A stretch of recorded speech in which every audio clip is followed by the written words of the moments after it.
Fred here from Pro Tennis Trader. Hope you're well. So we're here Monday the 30th of June and we're at the Wimbledon 2025. So day one of Wimbledon. Now we've got the men's and women's first rounds going on today. Now with 128 matches going on over 2 days, how on earth do you pick out potential matches to trade? So in this video, I'm just going to run through some of my criteria for picking out potential decent trading matches.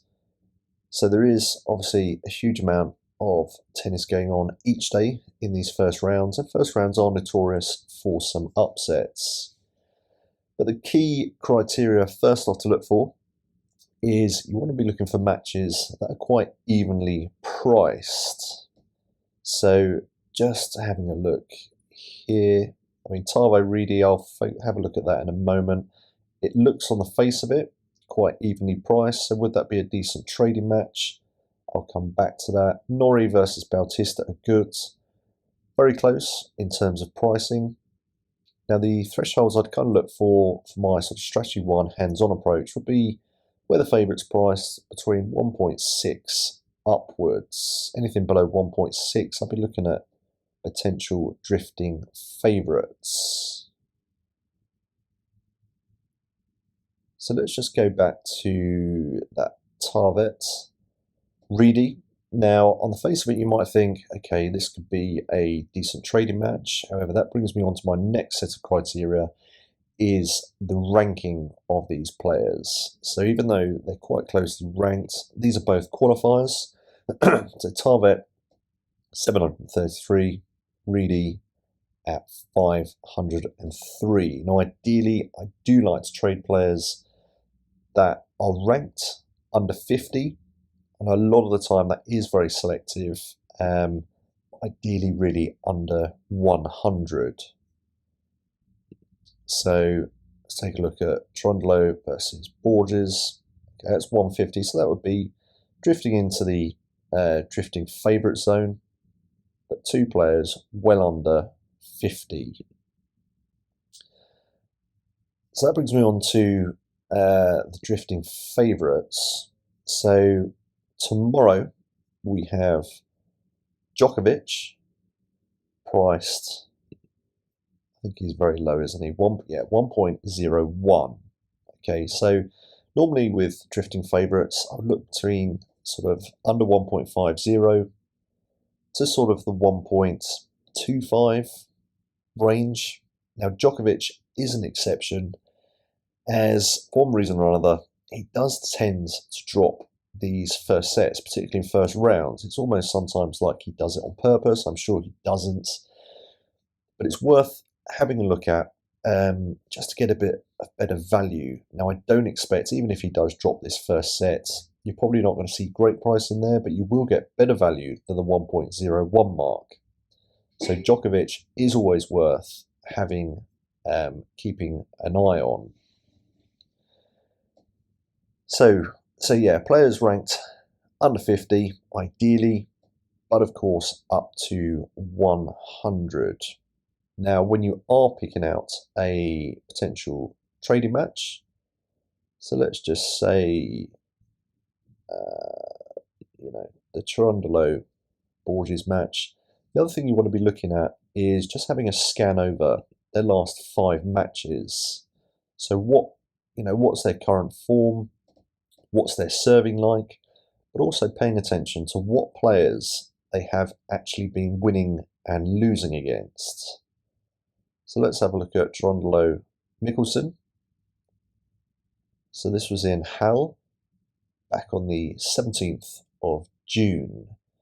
So if you're looking to back, say Trundlo dropped the first set in Wimbledon, and you want to back him as a drifting favourite, you want to be sure that his serving is on par. So you want to be just looking, how many strong service holes he had. Even though he lost this match against Mikkelsen, he didn't have many breaks. So you just want to be keeping an eye on that. Another great resource, of course, is ATPtour.com, which gives you an overview of players, all their service stats. Preferably want to be switching this to grass, just to get an overview, because you want to feel confident in backing the first set loser in the second set if that is your strategy. So you just want to have an overview of how well they've been playing over the last few months. So in terms of drifting favourites, some potentials to be looking out for. As I say, Djokovic, that is an exception because he does tend, for one reason or another, to drop these first sets. Other potentials here, Rublev at 1.24, Struff, I mean that would almost be a strategy one approach, but really looking at a drifting favourite there with Struff. Struff does have a tendency to come back from dropping the opening set. Griekspoor, 1.43. Now if we just go over to the ladies. Now ladies, the women's matches, I do tend, if I am trading them, I do tend to focus on a more sit-back approach.